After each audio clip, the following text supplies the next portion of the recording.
Data analytics helps us question and analyze data. Through the application of data analytics, you can learn about your customers and predict future trends. There are a lot of expensive software packages in the market. Some of you might be surprised to hear that good old Excel is very effective in analyzing data as well. If you've spent countless hours trying to make sense of data without making any significant progress, you have come to the right place. This course will get you started on understanding Excel features and help you in applying these features to easily analyze data.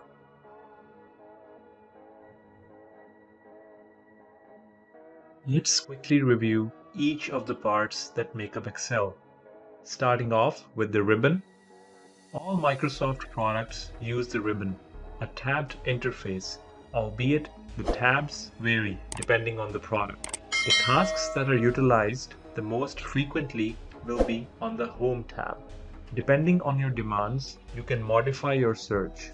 It's much simpler to come up here to the search box and type the task you're trying to do if you can't find what you're looking for in any of these tabs. For instance, merge and center cells. If we type in merge and center, these are some of the options and the suggested actions that I get. The ribbons, icons, and the actions are also included here. You will also notice that there are quite a few arrows all over the ribbon. These become more apparent as you move through the ribbon. When you click on every arrow, you can see the various options that you get. Here are various additional arrows and actions I can do. Some of these we will be discussing later. The only tab in this tabbed interface that is not used is the File tab. And when I click on it, I'm brought to a page where I can make a brand new blank workbook or a file.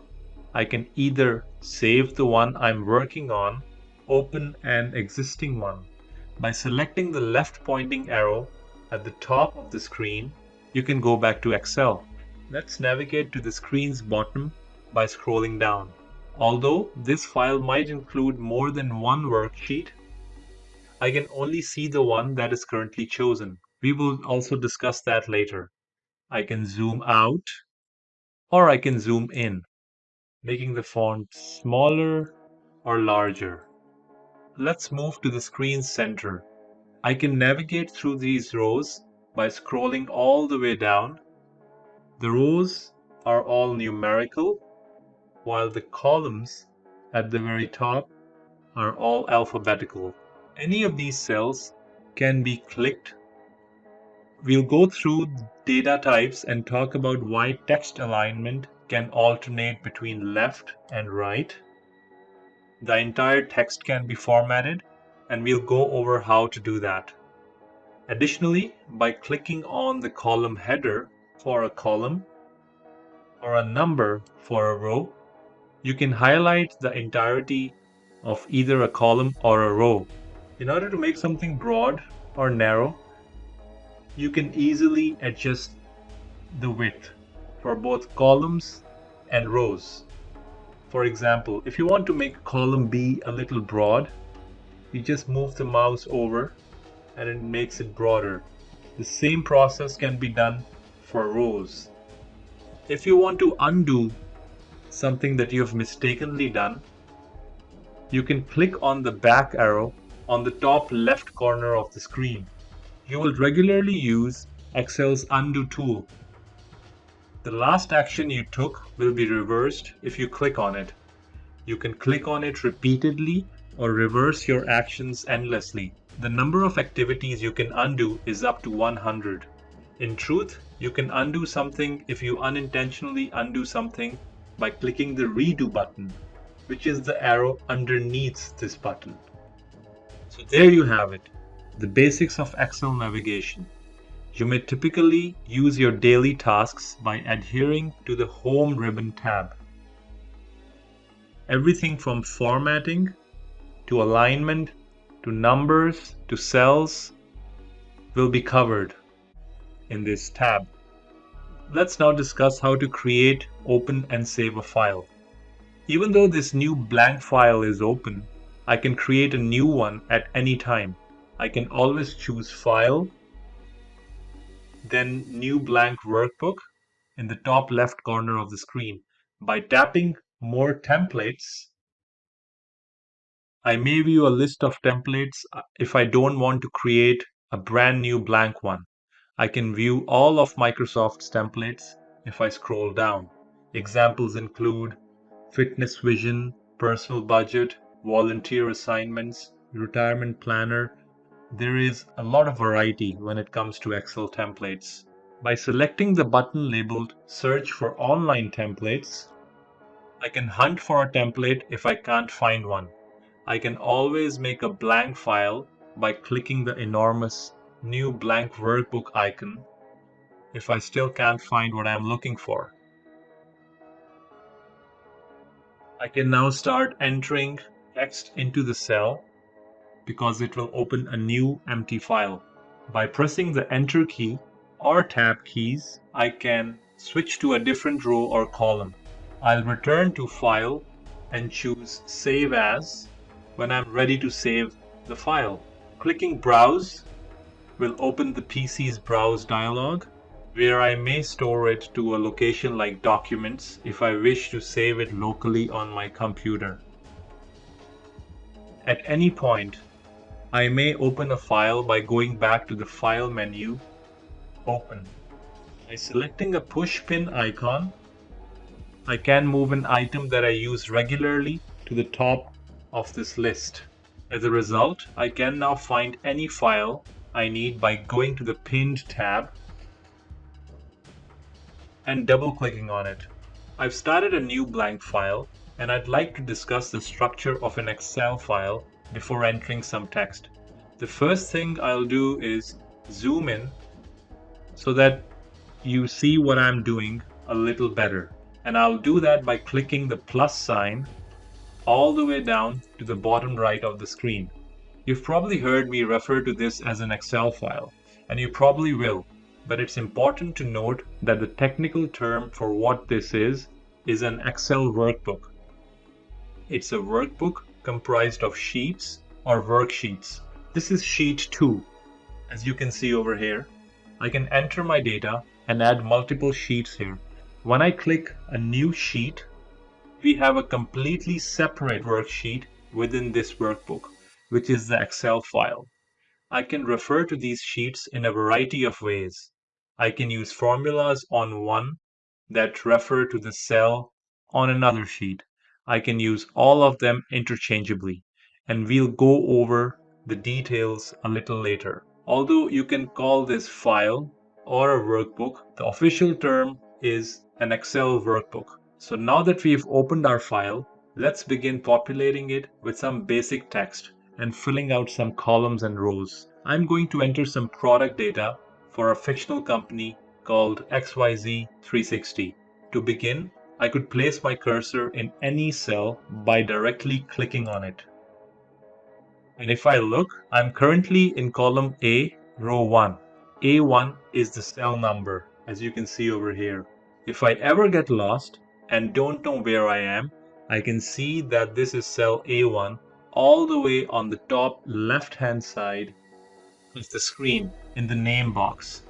For the time being, I'll place my cursor in cell A5 and begin typing. I'll press enter to move the cursor to the next row, and then I can resume typing.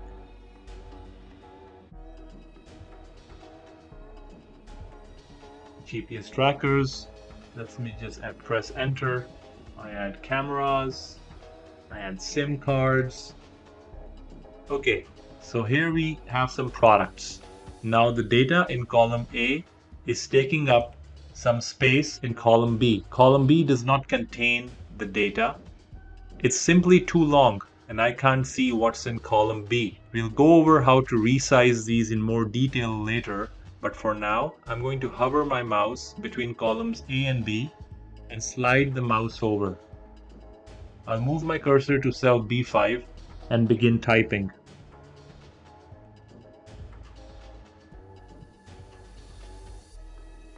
Instead of pressing the enter key, which would take me to the next row, I'm going to press the tab key, which will take me to the next column. .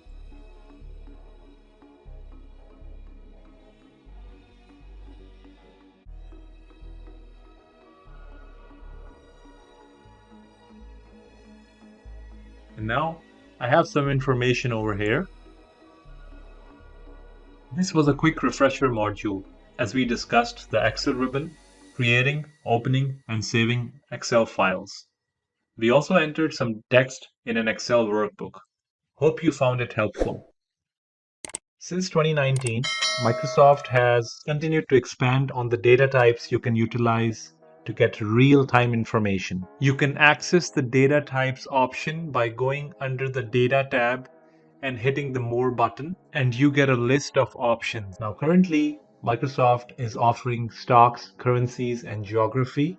There are a number of other data types as well, such as locations, medical, space, yoga, universities, and so on.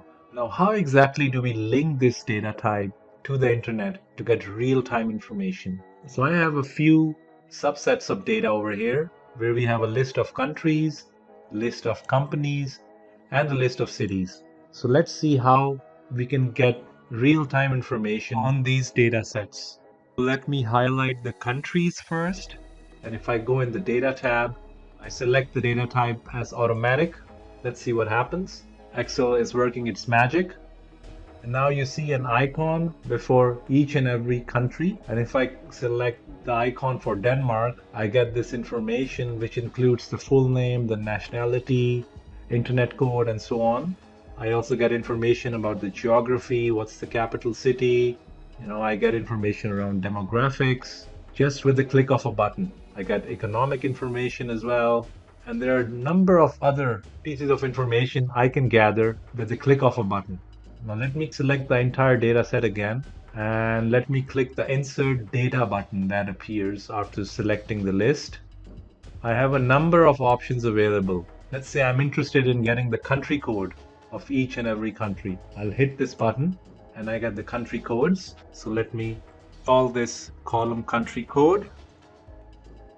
If I select the list again, and this time I'm interested in finding the flags for every country, I get the flags just like that.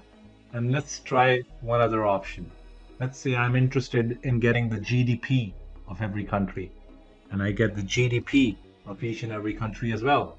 So rather than doing the search for each and every country separately on the internet, you can just link the data to the internet and get real-time information. Similarly, we have a list of companies over here. So if I go back in my data tab, go to the data types, and I select the stock option over here, it's going to convert my data set into stocks. Let's see what happens. So it was able to associate every company to a stock symbol other than Ford. So let me select Ford manually over here. And now I have a ticker symbol for each and every company. Let's see the options that I get for stock data. I get the percentage change, I get the number of employees. Let's say I'm interested in finding the number of employees for every company. So I'll just hit this button. It takes a bit of time, but then it populates. Alibaba has 245,700 employees in our data set. Let's look at one other option. Let's try it again. So if I go back in my insert data option, let's say I'm interested in finding the percentage change in stock price over the past 1 day for our data set. I'll just remove the field error on this cell because there's no associated stock name. So I get the percentage change for this data set. Let me add another column here to have some partition between the data sets. My last data set is listing some cities. So I'll select this data set. I'll go in the data types option and I'll select this as cities. Excel is smart enough to identify that there are a number of cities named London in the world. So Excel is asking me which city am I interested in. Let me select London, the capital of United Kingdom. Same with Washington. I'll just select the first one over here, Paris. I'm interested in the capital of France. I'm interested in the German Berlin. So I get all these cities. Let's see what options I get for cities. So I'm interested in the city population. So I get the population over here. London has over 8.6 million inhabitants, followed by Berlin with 3.5 million. Let's try something else. Let's say this time I'm interested in finding the nicknames of each city. I'll hit the nicknames button. So this is the nicknames column. This time around, Excel was not able to find a nickname for Budapest and Washington, so let me just remove that. That's okay.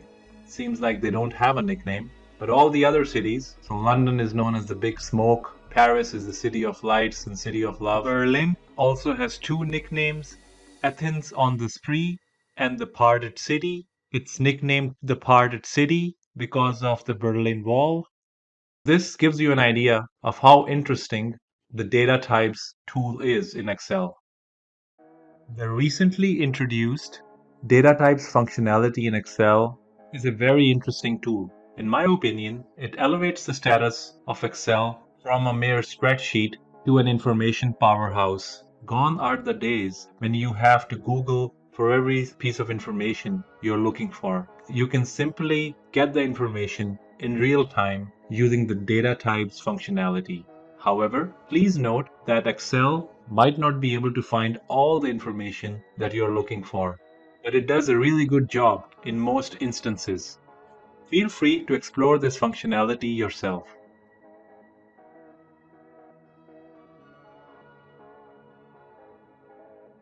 Data entry is one of the most basic things we do in Excel, and it can be tedious at times. But there are some techniques, shortcuts, and a feature called autofill that will greatly assist. Before we begin, let's open our Excel workbook. We are in module 201. There's a slider bar with a black rectangle in the lower right hand corner. You can zoom in or out by holding down the left mouse button. We are only going to use about 7 columns as we will create a small little worksheet. So let's just zoom in a bit. Let me enter some information in cell A3. I can use the arrow keys or click on A3 and make that cell the active one, and I type revenue. Have you noticed it's on the left hand side of the cell? Unless you type values, that is what automatically happens in Excel. Moving down a column, I'll type in costs and then hit enter and profit. Enter. Later on, I decide to change the word costs to expenses. I'll click there. We don't need to erase it. I'll simply type over it.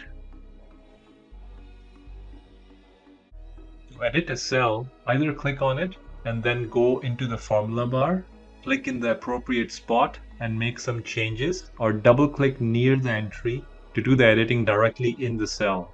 I'm going to enter some numbers. The number I'm going to type is 80, and I accidentally typed O instead of 0. Have you noticed that on the keyboard they're right next to each other? I tab over 130, correctly typing this one, tab, and you can see the difference. When entering numbers in Excel, they're always right aligned. Let's just go through this again. 80. If it is not purely numerical or a formula, Excel will left align it, whereas numbers are always right aligned. Okay, I'm going to enter 4 numbers and then press the tab as I moved to the right here. So I'll type 225, tab 300, tab 325, tab 500, and then press enter after the last entry. Then 6 more numbers here.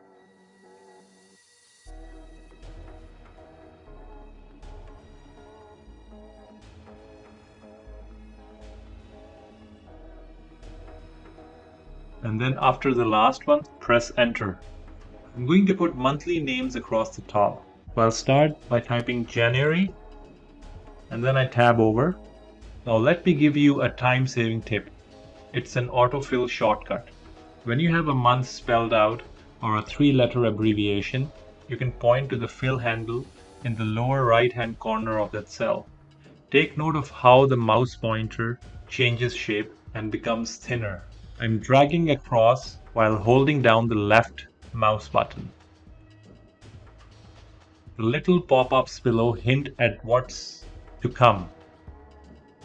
You will get the remaining months. We can drag on until December and then it'll start over. Or we can leave it as is. We can also accomplish this in a variety of ways. You may begin with any month and may use a 3-letter abbreviation. So let me type in OCT, and then I'll point to the lower right-hand corner and click and drag. You've probably already guessed what we are about to see. The same thing happens if you drag right. We can go downwards. You get used to this feature pretty quickly. It also works with the weeks of the year. We can also use the letter Q and the number 1 in a variety of ways. Q means quarter in financial terms. So if I just type in Q1 over here and I drag downwards, it goes all the way to Q4. Remember, there are 4 quarters in a year. You can also go rightwards. Of course, these are frequently used for columns and row headings. So these are pretty useful techniques. Let's look at another example. So we have another data set over here. If we want to delete some data, we can simply place the cursor inside the cell and press the delete key. You can also delete entire columns by highlighting the columns you want to delete, and you can hit delete. You can clear everything by pressing the delete key. If you click over here and you hit the delete key, it's gonna delete everything. When we talk about columns and rows, we'll learn how to handle all of that. I'm just making sure you understand how to delete data from cells right now. You can now copy data from cells as well. The simplest method is to use your keyboard shortcut. I'll start by copying everything. So let me select everything over here. And I'll press the Control and C key. And then I'll hit the Control and V key to paste. And now I have a completely new copy of everything. Let's just reverse that. Another thing you can do is drag data. It can be much easier and faster at times. I'll select all of my text. And if I slowly move my cursor to the right edge of the data set, you might notice that the cursor changes to a crosshair. And all I have to do now is slide the data around. I could put it wherever I want. Maybe I'll just move it down a few rows.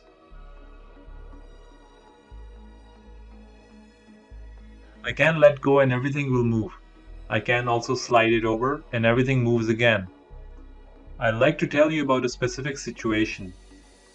In this data set, we have a very simple formula in column E, which is just adding these two numbers together for every line. When we copy everything, it preserves the formula. And when we paste it anywhere we want, the formula is going to be preserved.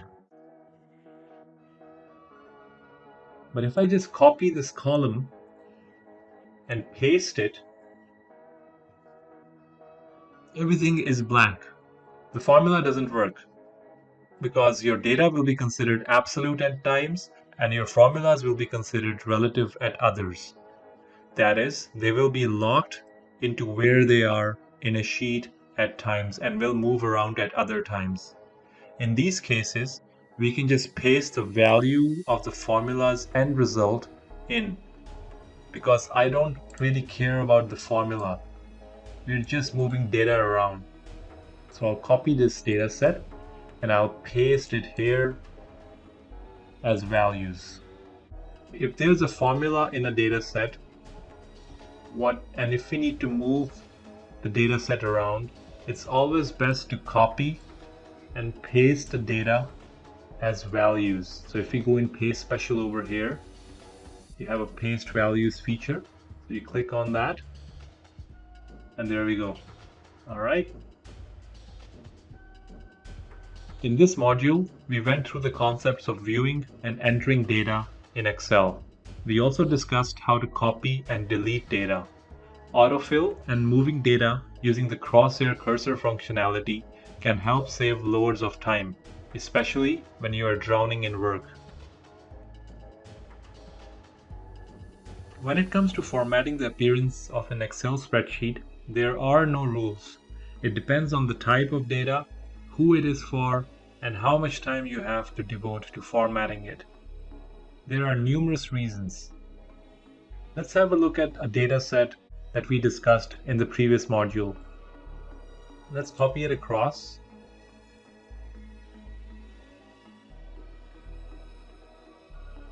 And let's try to format it. So what we see over here is we have revenue and expenses for the months from January through June. So the first thing that we can do over here is we can type in financial data over here in cell A2, and in the font section you will see that we have a number of options. So we can make it bold, we can italicize the text, and even underline it if we need to. The other thing is, when we talk about formatting cells, it needs to look neat. So we can select all the months and we can align it by using the options that we have over here. If I click on this option, make sure the data is in the center of the cell. If I click on this option, it's going to align to the left side. We can even middle align the data set. So it really depends on what works for you and how does the data look on the spreadsheet.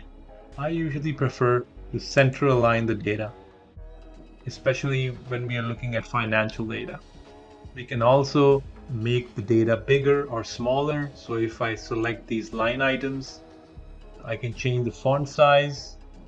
I can make it smaller as well. And we can also change the color of the font. We can make it blue or orange or gray. So we have a number of options at our disposal. We can even color the cells. So let's go with this option for now. Let me share another interesting feature of Excel. You don't need to format the data by clicking on each and every cell. You can format the entire row by selecting the row number. So let's say we want to format row number 4. We can change the color of the text in this row and we can make it red. And for revenue, we can change it to green. So the entire row of data updates based on what you want to do.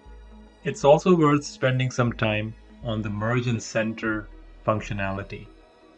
So let me copy and paste this data set over here. And instead of typing financial data in cell A8, I want to make sure that it's merged across these highlighted cells, because at the end of the day, the data underneath is all financial data. So what I can do is I can select the cells where I want the financial data to be merged across. I go in the merge and center option and I click merge across.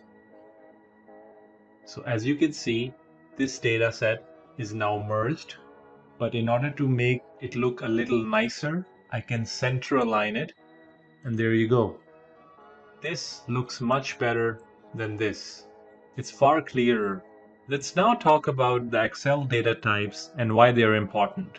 This is an excellent example because it contains a wide range of data types.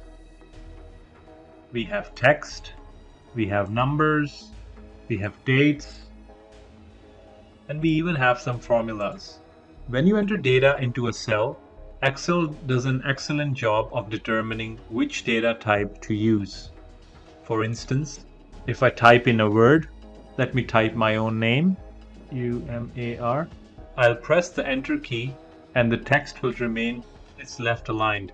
This indicates that it is simply treating it as a text string. However, notice when I enter a number, I'll press the enter key and the text will remain to the right. That is how Excel determines whether the field is a number or a value. That is, a date an integer, a time, a currency, or any other type of value that isn't a straight text field. It's significant because it determines what kind of formula or function you can perform on that cell. For example, if I go to the Formulas ribbon, let me click on this cell and go to the Formulas ribbon. We have a number of options available. If I go in the Financial Formulas, these are all the formulas that I can perform using this data set. We can also perform various functions on text, such as transforming text directly in a cell. You can perform calculations using date and time data as well. But Excel must understand what type of data set it's dealing with. And that's why the alignment within a cell helps Excel determine the data set. Let's look at these dates over here. Dates can be entered in a variety of ways. So let me type in a date, for example. As you can see, it's perfectly centered. In fact, if I go over to the formula bar, I can see that the date has been expanded. I have the year, I have the month, and I have the day. Excel will adjust the dates based on the locale you have selected. So let me look at a time as well. We can also enter time in a variety of ways. Let's say I enter 17:55 p.m. As you can see, it's right aligned once more. And if I look at the formula bar, we see the PM after the time. You always have the option of selecting and formatting the data cell that you want. So let's highlight this field over here. So amount. Let me go to the Home ribbon tab. And over here we can see that the formatting is set to general. This denotes the number format, and currently it's set to general. I can easily change it to currency, and the entire data set converts to currency automatically. I can also change the number of decimals used. Currently the data shows 2 decimal places. If I click on this button, it will increase the number of decimals, and clicking on the decrease decimal button is going to decrease the number of decimals. If you look at this column, the days since issue, there are some formulas in here, but these are very simple formulas. This cell, for example, denotes the number of days since the ticket number was issued. It's a simple formula that subtracts today's date from the value in this cell when the ticket number was issued. And these are the types of calculations that can be performed when the type is properly set. So keep an eye out in the back of your mind for anything that doesn't seem right. For example, I just typed in time, but it's left aligned. So it seems that Excel has not recognized that I was putting in time. However, if I put in a space over here, it's going to be right aligned again. Excel recognizes that it is indeed time and adjusts accordingly. Formula writing is one of the most common things that Excel users do. Now, most formulas are clear, easy to understand, and simple to use, but they begin with an idea that might be new to you. On this sheet, we want to figure out how much money we made. So in January, if we subtract the expenses from the revenue, we're going to get the profit. So it's going to be 77 minus 47, and we get 30. In Excel, if we have a look at the formula, all formulas start with an equal sign. We can and sometimes do use external numbers, but most of the time we use addresses. In effect, we want to say that whatever is in B4 should be subtracted from B3. So we write the formula, and this is one of the 3 main ways to write a formula. We type the location of the first cell, B3 minus B4. We press enter or tab, and we have our answer. Another way to type this, so let me just delete it, is to use the arrow keys to get to the cell you want. This could be a better way to write a formula, but the cells have to be close together. So let's see how this works. So let's press equal, then we use the arrow key. We go up to B3, then I press minus, and we use the arrow key again to go up to B4. Press enter. We get the same answer, 30. And the third way, which might take two hands, is firstly to type equal. Then we click on cell B3, type minus, then click on cell B4. Press enter. We get the same solution in all three cases. No matter how you write the formula, you should learn to keep an eye on what we call the formula bar. This is the formula bar over here. You can see it at the top of the screen. In a way, the cell doesn't really have a number. It has a formula instead. We keep an eye on the formula bar, much like we keep an eye on a rear view mirror when we are driving. We look at it often. Now we need a total in cell N3. If everything we knew about the formula came from what we had seen before, we would do something like this. Equal, let's click on B3, then add C3, then add D3, and so on. But it's not the best way to do it. Think about trying to do that for the entire year. Or if you had a lot more columns of data, simply press escape. Excel has hundreds of functions that come with it. A lot of them exist. You can find them this way on the ribbon's Formula tab. So we have some financial functions, some logical functions, text, data and time. The options are virtually endless. Most people probably use sum the most when they use Excel. And just like a formula, this starts with the word equal, and then we type sum, S-U-M, and there's no need to capitalize it.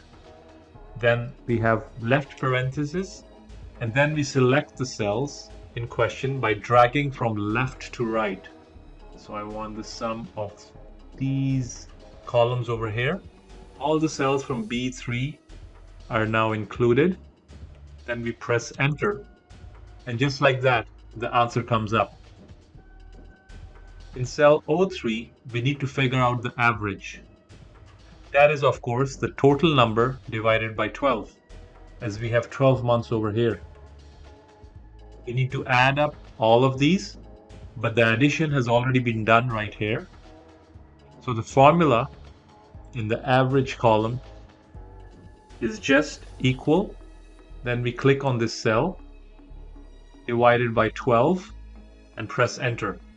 Please note that the division sign is the slash, which looks like this, and not the one that goes the other way.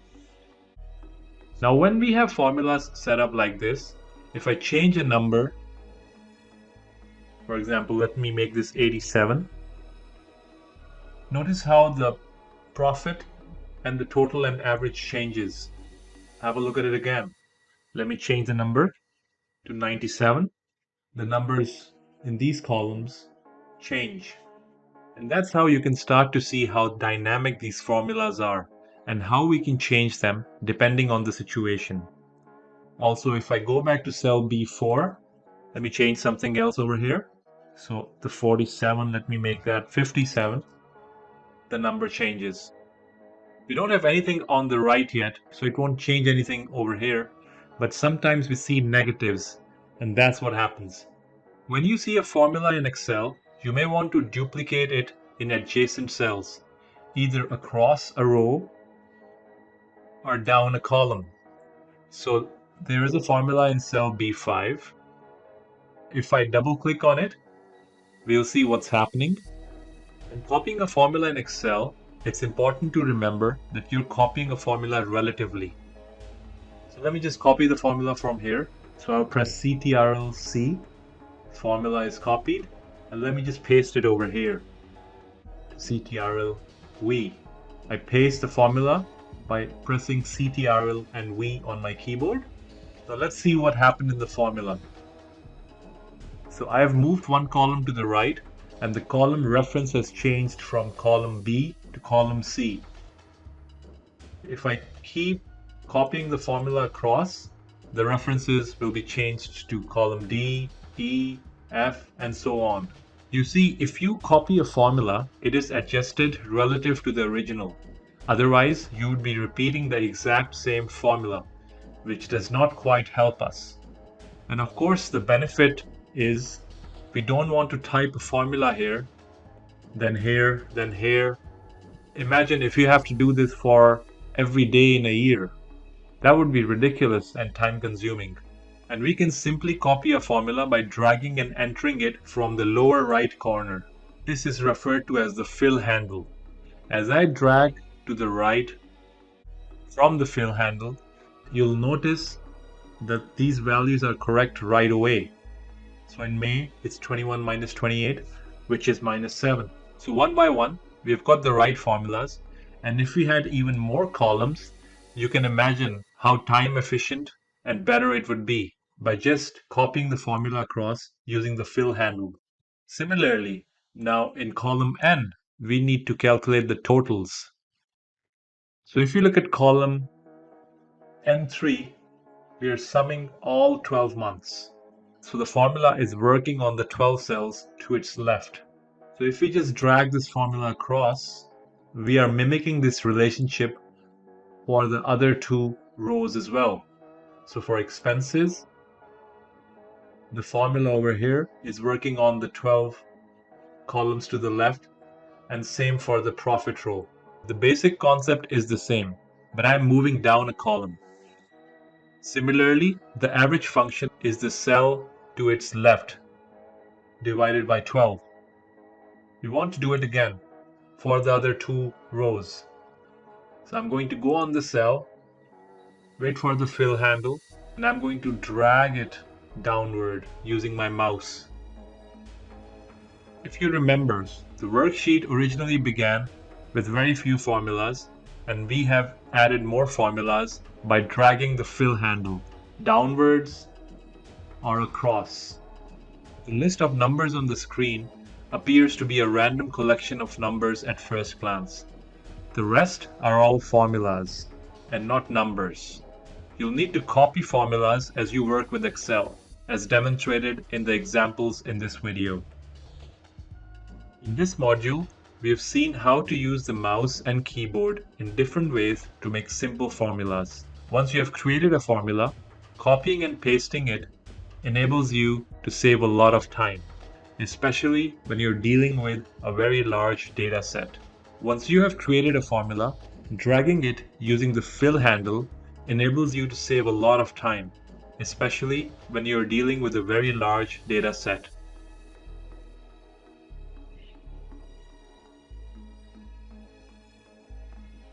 You can use Excel's most common functions, sum and average, to add up numbers in a column or a row, or find the average of those numbers.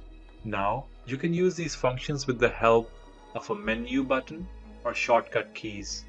We'll be exploring that further.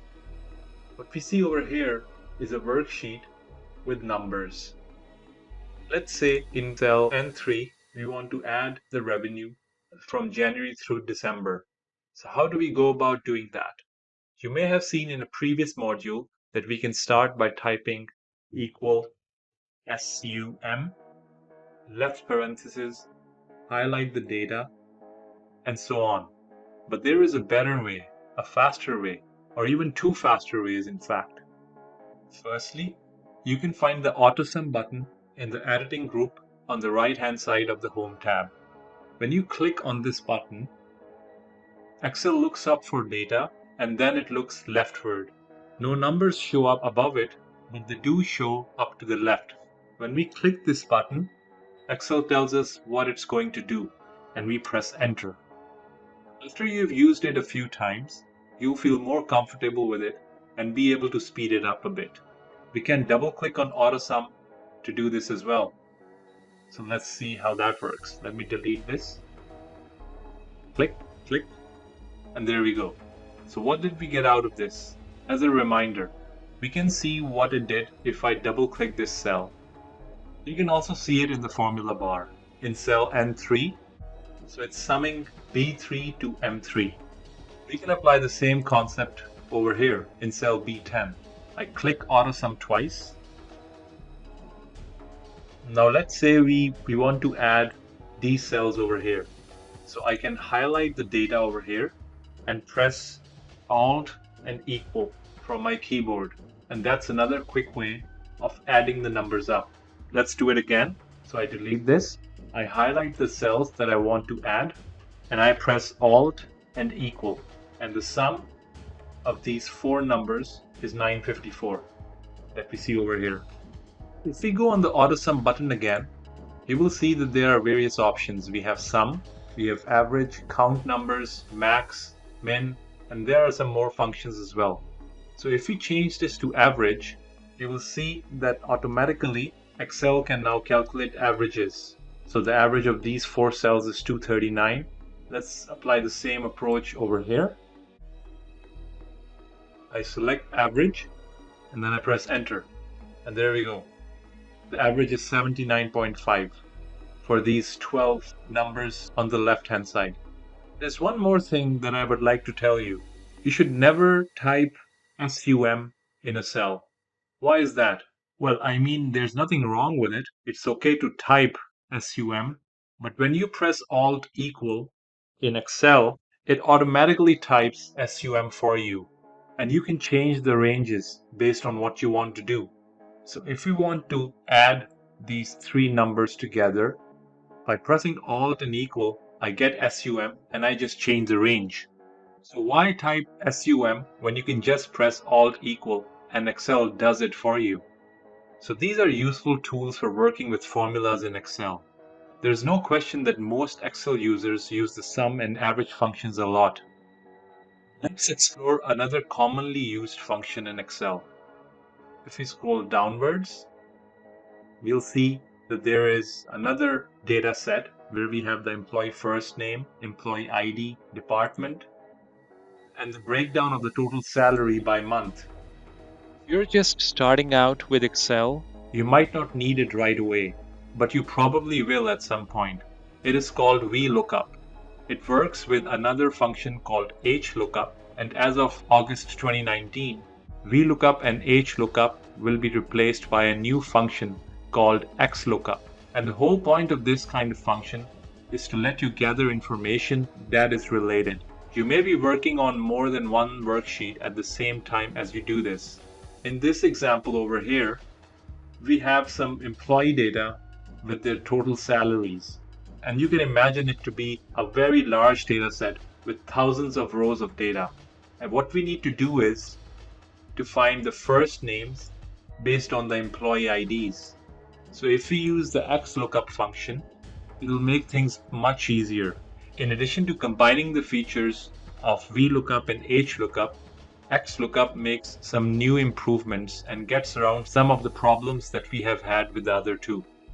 I'm going to type equal XLOOKUP left parenthesis, and if you have never done anything but sum and average, you might be surprised by what you find. If you type in the name of the function and add a left parenthesis, you might get a hint about what you need to do. And if you want, some extra features that are between the brackets. When you type in XLOOKUP, basically what you're trying to do is, I have a value like the one over here. So I'll click on the lookup value. Then I need to identify a lookup array. So that will be the employee ID column. So I'll select all of it.